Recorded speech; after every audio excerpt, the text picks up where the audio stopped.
آج کل جمعہ مبارک کا رواج پڑا ہے، جمعہ مبارک جمعہ مبارک جمعہ مبارک، یہ پوری لائن ہماری واٹس ایپ کی بھری ہوئی ہوتی ہے، اور وہ میسیج کی اور ان باکس کی بھری ہوئی ہوتی ہے، ایس ایم ایس کی۔ میں حیران ہو جاتا ہوں، یہ رواج صحابہ کرام کے دور میں نہیں تھا، رسول اکرم صلی اللہ علیہ وسلم کی تعلیمات میں نہیں ہے۔ حضور پاک علیہ الصلوۃ والسلام کے بعد صحابہ کے شاگرد تابعین جو اس امت کے بہترین طبقے کا دوسرا حصہ ہیں، اس طبقے میں یہ رواج نہیں ہے۔ جس تیسرے حصے کو اللہ کے رسول صلی اللہ علیہ وسلم کی دعائیں یوں موجود، یہ ان میں نہیں ہے، موجود نہیں ہے، شریعت کا حکم نہیں ہے، جمعہ مبارک کے احکامات کتابوں میں موجود نہیں ہے، تو یہ آپ نے کہاں سے لے لیا؟ ایک بندہ مجھے کہنے لگا میں تو ویسے دعا دے رہا ہوں اللہ آپ کے لیے جمعہ مبارک کرے۔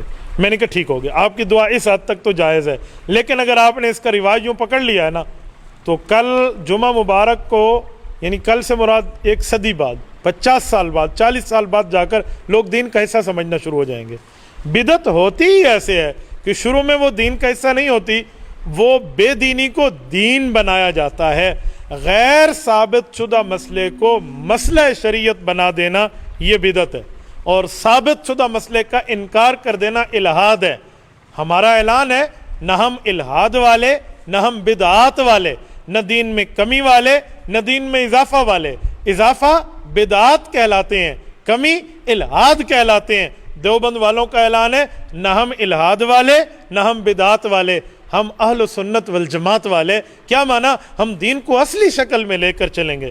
تو میرے دوستو، اس وجہ سے جمعہ مبارک کی رواج جو چل پڑا ہے، اس رواج سے پرہیز کرنی چاہیے، اس سے گریز کرنی چاہیے، اس سے احتراز کرنا چاہیے۔